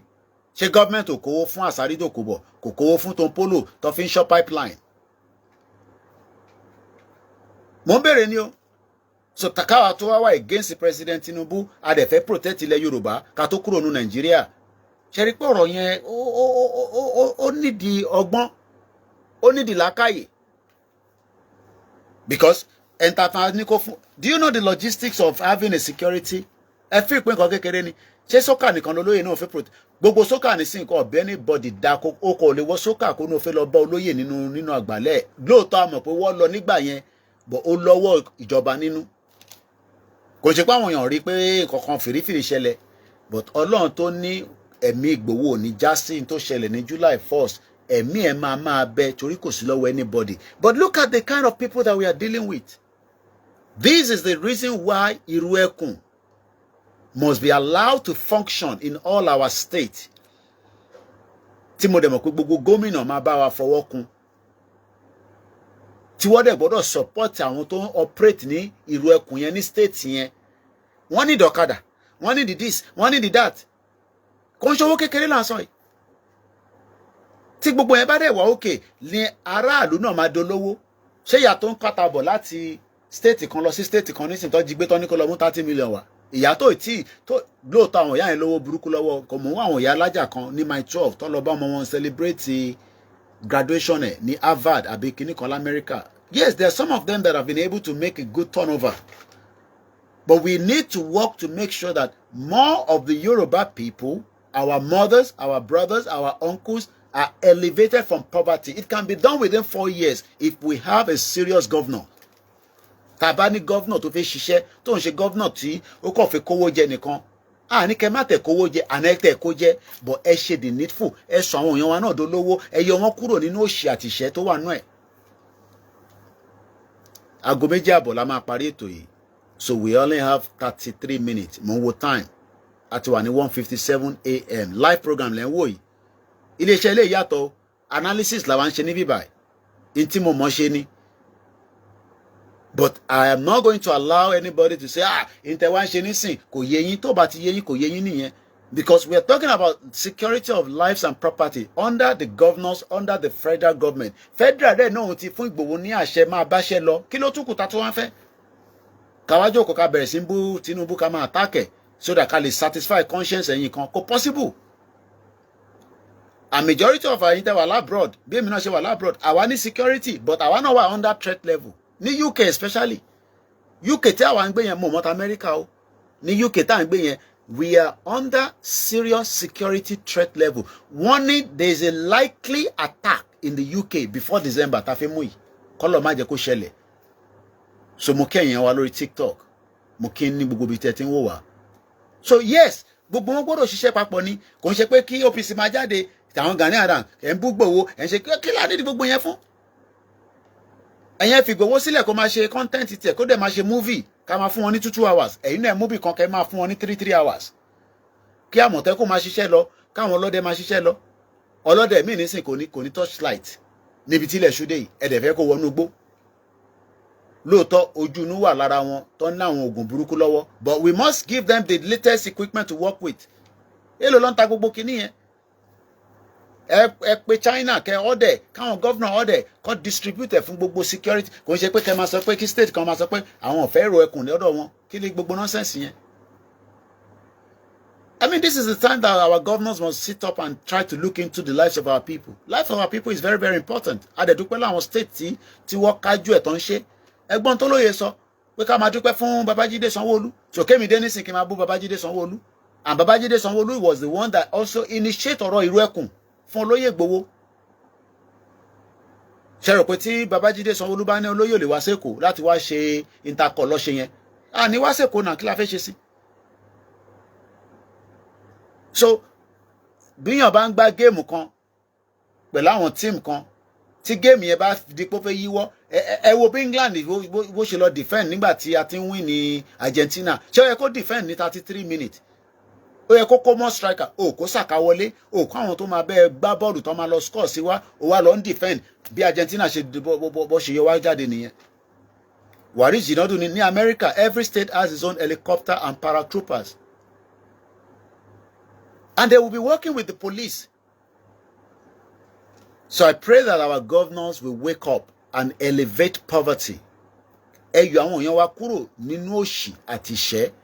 Gbogbo èèyàn kan ló máa dàbí streamer tó ń ṣe wedding lálẹ́ yìí. Ó lè dà bẹ́ẹ̀, kò possible. But tí enabling system bá ti wà tó ń ṣiṣẹ́, then ìwọ náà wà okay. Iṣu ló fẹ́ jẹ ni, wàá rán ìyàwó ẹ lọ sínú ọjà kó lọ ra aṣọ àtẹ̀fọ́. Dòdò ló fẹ́ jẹ ni, ẹyin ló fẹ́ jẹ ni, gíza ló fẹ́ jẹ ni. Tó bá dẹ̀ fi lọ mọtí ní bíá palọ̀, wá lọ sí bíá palọ̀, wá lọ ṣe fàájì, mú kí ìyàwó beauty àmọ̀ pé ẹ káàbọ̀ mọ́. So we have to be really frank with ourselves. Gbogbo ilé náà lákòókò ti sọ tẹ́lẹ̀ náà kó tó di pé abẹ̀rẹ̀ Yorùbá nation tá gbé dání. Let's continue.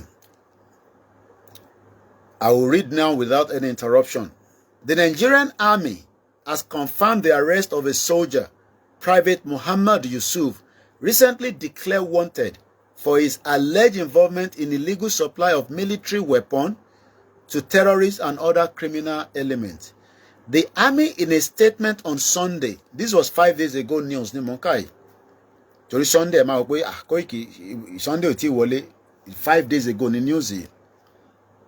He was arrested by troopers of 7 Provost Group Operation Andy Kai at Jidari bus stop, Meduguri, while allegedly attempting to flee to the Republic of Cameroon. Ó fẹ́ sá wọnú Cameroon. Ó mọ̀ pé tóun bá ti sá wọnú Cameroon, another territory ní Nigeria, àmì ò lè wọnú bẹ̀. The acting military information officer, Northeast Joint Task Force, Operation Adi-Kaide, Captain Mohammed Goni, said preliminary investigation revealed that the suspect absconded from his unit on July 7, 2026. Ó tẹ̀sẹ̀ sálọ ni. Ṣẹ́rípà ti wà ní bàbá wàhálà problem gidi nílùú ìwà nínú ẹ̀. Kọ́lọ̀ ń jẹ́ kí President Tinubu rí àṣeyọrí ṣe. Because these are the people that doesn't want his government to work. Nígbà tí yàn ní only aṣẹ̀wà ní August ní last month lẹ́ni sá kúrò nínú military and subsequently relocated to Maiduguri where he reportedly went into hiding. The statement read, troops of Operation Adi-Kaide have arrested a soldier recently declared wanted by the Nigerian army for his alleged involvement in illegal supply of military armament to terrorists and other criminal activities. According to Goni, the suspect, 23 NA 84 1939, Private Mohammed Yusuf of the Nigerian Army Ordnance Kit Factory, Lagos State. Ọlọ́run ọba fún àwọn governors wa ní opportunity to make sure that we are secured. Ṣé mọ̀ pé Lagos ló ti ń kẹ́rù jáde? Àbí Lagos kan ni mo rí báyìí. Yusuf of the Nigerian Army Ordnance Kit Factory, Lagos, was arrested at about 6:30 p.m. on the 25th of July 2026 after credible human intelligence. Now, this is where there's always a difference. Ní Southwest, àti ní àwọn ọmọ àlè kò ń ṣe tá bá ń sọ pé ní ilẹ̀ Yorùbá ẹ̀yin kọ́ ni mò ń bá wí o torí ẹlòmíà ní ó tútù dé o àkùmọ̀jú kó máa bá àwọn Yorùbá lọ. Ọmọ àlè lọmọ Yorùbá tó bá ń fún terrorist information láti fi ṣe jàǹbá sílẹ̀ Yorùbá ó ń ṣe ọmọ Yorùbá nìyẹn, ọmọ àlè nìyẹn, ó ti gbà bọ̀dẹ̀ fáwa nìyẹn. And this is exactly what is happening in the north. Àwọn ni wọ́n protect àwọn Fúlàní yẹn tó fi ń ṣe jàǹbá tó ń ṣe because gbogbo wọn ló mọ̀ pé ìdílé eléèlélé ìdílé kílẹ̀ pọ́ìntì sójà ti Nigerians tó lọ gbé wọn bẹ̀ ìyẹn ló ń ṣẹlẹ̀ lọ́dọ̀ tiwa náà nísìn, where we are having some Yorubas collaborating, working against the interest of their state in favorable to the terrorists that are killing, attacking, and trying to destroy a government where we will now sit back. Awani Montaleshe. Intaleshe náà ni olóyè ti gbé dání níwọ̀nba tí ó sì lè máa ṣe tiẹ̀. Intaleshe náà ni pé kí wọ́n túbọ̀ reinforce Àmọ̀tẹ́kùn bí Akérédolú ṣe ń ṣe kó tó di pé bàbá yẹn jáde láyé. Intaleshe ni pé kí wọ́n support OPC àti New Era àti ti Gani Adams. Intaleshe ni pé kó enforce àwọn vigilante kó ń ṣe gbogbo èèyàn ló máa sùn lálẹ́. Wàá máa ṣiṣẹ́ ọdẹ, àwọn èèyàn ṣiṣẹ́ ọdẹ nílùú òyìnbó. We must encourage our people to be. Kò dẹ́ ṣe wọ́n tó fẹ́ ṣiṣẹ́ ọdẹ tó ti mu pàrágà tó ti yó bí sùfé. There's a lot of work that needs to be done. A lot of orientation. The diaspora can help with this. Lagos nìkan kọ́ ni a fẹ́ kó wà secure, tá máa lọ sí club, tá máa ṣe fàájì. A fẹ́ kí Ondo State máa ṣiṣẹ́ 24/7. A city that doesn't sleep. A fẹ́ kí Èkìtì máa ṣiṣẹ́ 24/7. A city that doesn't sleep. Kò ṣe pé ká dárí gbogbo kan tó máa dago mẹ́jọ gbogbo ẹ̀ ti dá páro. Ẹ wá ní Fúlàní wọlé. Everywhere bá busy tó ṣe yànrìn. A jẹ́ pé economy activities ń ṣiṣẹ́ níbẹ̀ nìyẹn. But tó bá ti ń di pé economy kò ṣiṣẹ́, a jẹ́ pé ibẹ̀ ti dá páro nìyẹn. Kí ló dé fa tó fi ń dá páro? Kò sí economy activities níbẹ̀ for many reasons. Bí a kò sí ná, ìyẹn number one priority. The fear, number two priority. Then àwọn èèyàn lówó lọ́wọ́. Tó bá ń circulate dáadáa, àwọn èèyàn lọ mọtí, o lè mọtí ìgò méjì, o lè ra brandy, o lè kọ́lé. When we have economy that is working is when you can do a lot of things. And economy depends on how it is structured. The reason the economy in Nigeria ṣe ń wà galloping is because for many decades, owó tó ń wọnú Nigeria látara resources tá ń tà, epo là ń tà ni àwọn kan kówó yẹn wọ́n dẹ̀ kó pamọ́ sọ́wọ́ ara wọn. Kò lè tá Abacha kó pamọ́.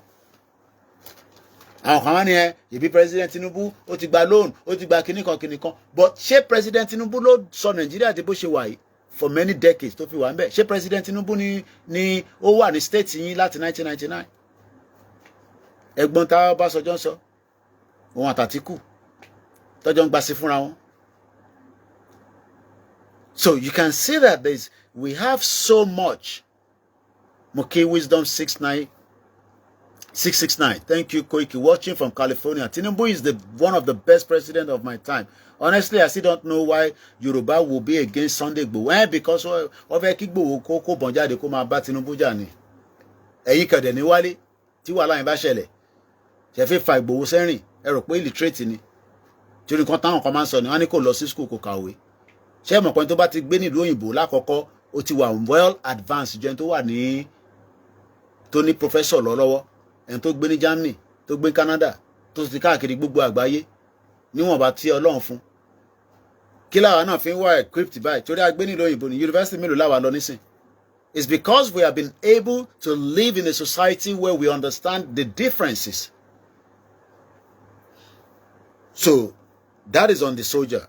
Before we start winding down, mo kàn fẹ́ kí gbogbo wa ká ní understanding pé topic tí a gbé wá lálẹ́ yìí ká kọ̀ sọ̀rọ̀ lé lórí briefly torí mo fẹ́ pẹ́ like I said I only have 23 minutes kò dẹ́ ṣe dandan kí n lò tán.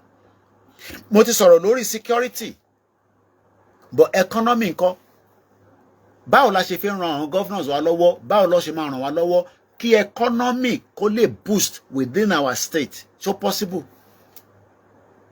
They have the human resources already. Kí ló ń pè ní human resources? Ẹ̀yin aráàlú náà ní human resources.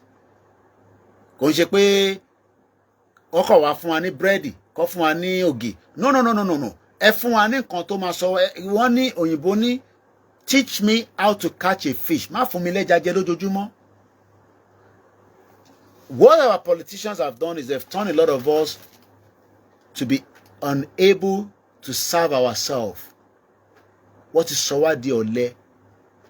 Free lunch everybody ń wá. Free lunch. As much as we still have a very, very strong workforce of our people, but half of our people doesn't want to work anymore. Free lunch lolúkálùkù ń wá. Fast money. Àfi di bọ̀bọ̀ streamer tó ń ṣe wedding ní àná àtẹ̀ní báyìí tó ń náwó búlàbúlà. Aṣọ ẹbí àbí aṣọ tó kó jáde 750,000 naira ni ó tayọ kankan. Ìwọ náà fẹ́ dàbí àbí wàá padà gbébọn ni o. But tá bá ní the enabling environment tí ìwọ náà dá lè ṣẹ́ sílẹ̀ kódà bó jẹ́ logistics lásán ló bá dá sílẹ̀ bó jẹ́ òkan lọ́ta náà ni bó jẹ́ òkan ṣe pọ̀nmọ́ náà ni pọ̀nmọ́ aláta tó máa import lọ sí London, America, Canada, UAE tó dẹ̀ máa import ẹ̀ láti inú airport state you will become a billionaire before you know. Oh, ní máa bọ́dà nípa òfejòkó sórí TikTok. But when our governors have failed as well, without putting the needful in place, then everybody will be looking for free lunch. Because everybody feel what tí wọn bá débẹ̀ nísìn tó bá gbogbo àwa tá à ń bú Tinubu ni tí wọn bá débẹ̀ nísìn bó ṣe máa sáré fẹ́ kówó jẹ ló máa ṣe. And all this is because we don't have a system that deals with people. Kí lẹ rò pa fi ń bẹ̀rù nílùú òyìnbó? Òfin ni is the law. Because ó mọ̀ pé tó bá ṣe the wrong thing, you will be dealt with by the law. Òfin ni. Ǹjẹ́ wọ́n gan respect òfin state? But kó tó lè respect òfin state, governor náà gbọ́dọ̀ ṣe the needful. Kò ń ṣe pé kó gbéyàn hospital kẹ́ máa ní kọ́kọ́ gbọ́dọ̀ sanwó kẹ́ tó treat ẹni ẹ wá kú. And money can be used to elevate our people out of poverty. The first thing you have to do is you have to make sure your people are educated. When your people are not educated, you're going nowhere. Your people must be educated. But I don't think they want our people to be educated. Ká wà nínú òṣì ká má wà educated. Tá bá wà educated, then àti fẹ́ dàbí àwọn àlùmájìrì tó wà ní north nìyẹn. And that's exactly why we are seeing people àwọn ọ̀ráìsà. Hey, I don't blame them. You think I blame them? I won't blame them. I blame the system that has failed, that has not been able láti gba ojú ẹ̀. ṣé president Tinubu ló ní kí gbogbo èèyàn dé ọ̀ráìsà? ṣé àwọn governors tó ní kọ́ dé ọ̀ráìsà? There are adequate things that must be put in place now to stop gbogbo ọ̀ráìsà. ẹni tó bá jẹ́ ọ̀ráìsà ẹ fúnṣẹ́ kó máa ṣiṣẹ́ kó lọ ṣiṣẹ́. èyí tó fi ń ṣe ọ̀ráìsà yẹn kó wọ factory kó máa lọ ṣiṣẹ́ kó lọ máa ṣe biscuit kó lọ máa ṣe buns. A lot of work needs to be done. àwọn èèyàn wà ní night shift nísìnyí tó ń ṣe night shift nílùú òyìnbó. kí ló dé táwa náà lè ní night staff? kò ń ṣe pé kò sí. mo ṣáà ti rí àwọn tó ti pè mí nígbà tí a ṣe ń ṣe movement lọ́wọ́ tó máa pè mí tó ń ṣiṣẹ́ ní factory. but nígbà tí èèyàn bá ṣiṣẹ́ ní factory tí ẹ̀ sanwó sálárì fún, kí ni gọ́vnà ṣe yẹ kọ́kọ́ ti factory yẹn pa, kó fáìnì wọn lówó burúkú, kó gbẹ́sẹ̀ lé àkáǹtì wọn, kó fà wọn lọ sí court. So there's a lot of work that will be done, but the system táwa tó ń pè Nàìjíríà yìí tó ti fail tipẹ́tipẹ́ yìí àwọn òyìnbó ò fi jẹ́ kó dọ́gba síra wọn. àwọn kan ní Koiki ti gba independent báyìí tẹ̀ ṣe ń dárúkọ àwọn òyìnbó because resources tó ń bẹ nínú Ondo state òyìnbó ò fi jẹ́ kó jàǹfààní ẹ̀. fact ló gbọ́ lẹ́nu mi yẹn. resources tó ń bẹ ní Ogun state àwọn òyìnbó ò fi jẹ́ kí n jàǹfààní àti àwọn Chinese àwọn yẹn tẹ̀ ní àwọn yẹn ṣẹ̀ tún dé nísìn àwọn ọ̀nàdá àwọn fẹ́ kó aṣọ ọ̀nàdá slavery. But what we will do is àwa tá à ń sọ̀rọ̀ yìí we will continue to use our voice to ask them the questions to do the needful.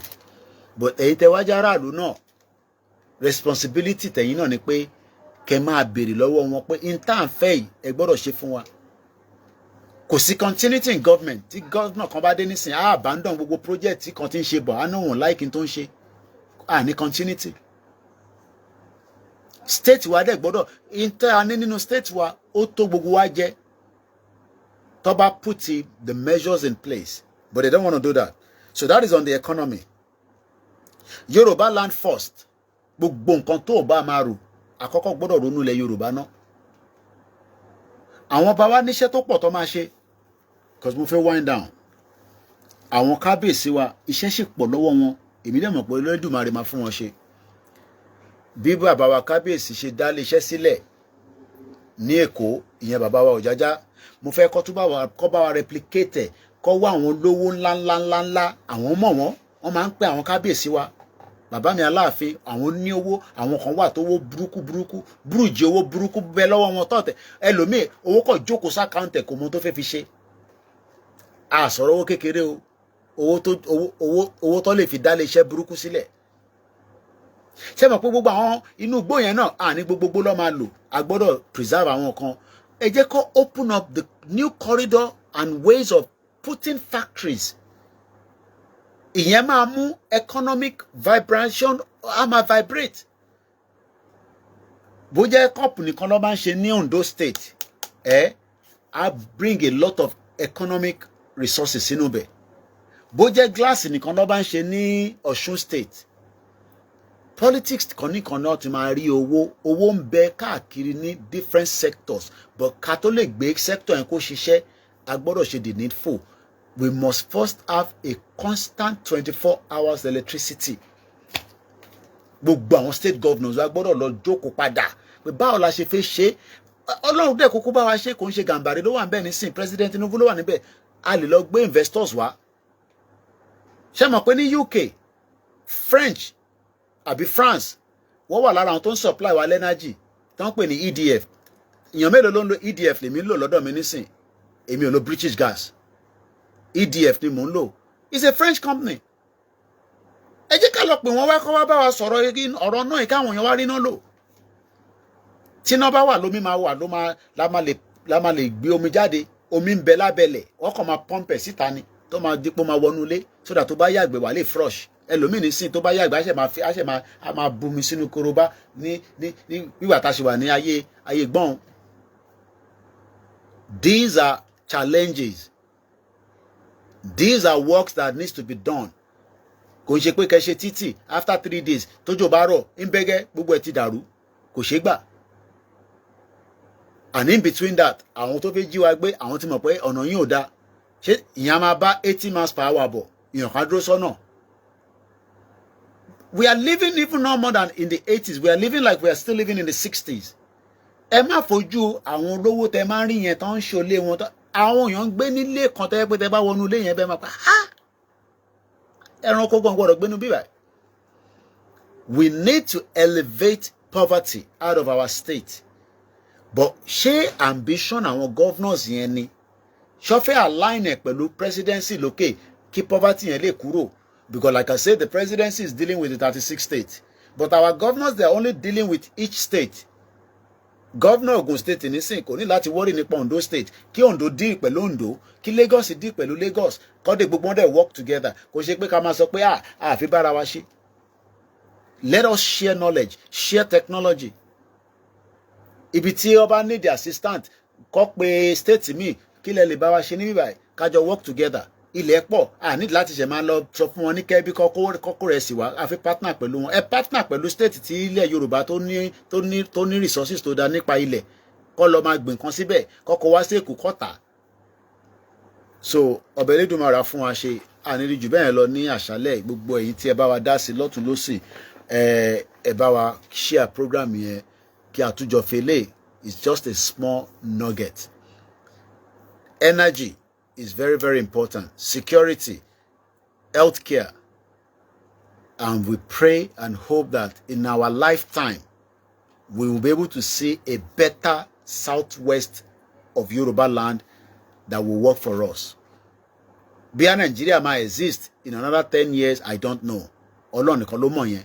But tí mo mọ̀ ni pé, as we are not one, it will be a very difficult one. After President Tinubu, ó máa le díẹ̀. Ó máa le díẹ̀. Ó máa le gan. Because ara ń kan not gidi gan. Ara ń kan wọ́n pẹ̀lú bàbá Tinubu. Ara ń kan wọ́n gan. Wọ́n kàn manage bàbá yẹn ni. Gbogbo ẹ̀rín tó ń bá wọn rín tó bá lọ sásòrò gbogbo àwọn northern tó náà ti dé APC yẹn. Òfútù fẹ́ tẹ̀. Mo kẹ́yìn tẹ́ wà lórí TikTok. Ẹ jẹ́ ká dé mọ́bẹ̀ lálẹ́ aago 2 ó kọjá 18 minutes. Thank you so much and happy Sunday. Ìní máa jẹ́ first Sunday of the month of August. Ẹ̀yin tẹ́ bá ń lọ sí church ẹ gbàdúrà fáwa náà. Ẹ̀yin tí Ọlọ́run bá bùkún fún ẹ fún wa níwọ̀n bá tẹ́ bá fún wa. Bàbá mi wà rí ìdíjú ní they want Britain and French don't want a competitor. Àwọn West wọ́n fẹ́ kí state ẹ kó láṣeyọrí. So tí state ẹ bá ní tó bá wà ní let's say about mo kàn fẹ́ give example. Imagine each of our states has about $1 trillion in reserve. $1 trillion. Wa no fẹ́ lọ japa. Kí ló ń wá kiri japa? Think about it. Each of our states can need $1 trillion. Do you know what $1 trillion is? As our own state in Ogun State, federal Ogun State, $1 trillion. Kódà èmi expect kó yẹ káwọn state yẹn kó máa ṣe competition ni pé state mi ló máa vibrant jù. Ká bẹ̀rẹ̀ sí ń ṣe buildings, ká kọ́lé, ká ṣe gbogbo ẹ̀ káwọn èèyàn lè ráyé gbé. Ọlọ́run fún wa ṣe. Àwa ò ní sọ jù bẹ́ẹ̀ lọ lálẹ́ tó bá tó di jọ́ mi àtún máa pàdé. Lágbára Elédùmarè ọmọdé yẹmọ mo dọ́dọ̀ ẹ̀tàn lọ́sẹ̀ tá fẹ́ mú yìí pẹ̀lú ògo Ọlọ́run láṣẹ Èdùmàrè. I'll be with him and I'll spend few days and I'll then start making my way back to my base in the UK. But for now, we're still in Lagos, where we appreciate everyone that has been calling, everyone that has shared their voice notes. But it was you pé ẹ support wa, ká lè san àwọn staff wa. Torí mo gbọ́dọ̀ tún wà nílé kí n má rówó san fún wọn. At some point, we will find a way where we can start managing ourselves. Ẹ bá mi support the sister mi, Omitaf Couture. Ó yẹ kí n ti lọ sí shop wọn ká lọ ṣe advert fún wọn díẹ̀. So gbogbo anga tí mo kó síbẹ̀ àtàwọn product a kó síbẹ̀ ẹ bá wa rà. Tẹ́ bá wa rà àwọn náà máa rówó lọ́wọ́ àbí ẹ bá wa dòwò pọ̀. Ẹ fi ránṣọ ni gbogbo nǹkan tẹ́ bá fẹ́ ṣe ẹ jẹ́ ká mọ̀. So for now, I will leave it like that. God bless Yorùbáland. God bless President Tinubu. God bless Baba Akintoye. God bless you. God bless me. And God bless CSI. Igbowo Òòṣà. Mo rí ẹ tán láìpẹ́ láì jìnnà. Àní jù bẹ́ẹ̀ lọ. Kọ́lọ́run foríjì Alájà kó foríjì gbogbo àwọn òkú tó ti lọ. Àwa tá kù àwa náà la máa ṣe ẹni tó bá ṣì wà láyé tó ṣì ń breathe up to the last day you continue to fight. Alájà fought up to her last day. God bless you and a very good night. Bye for now.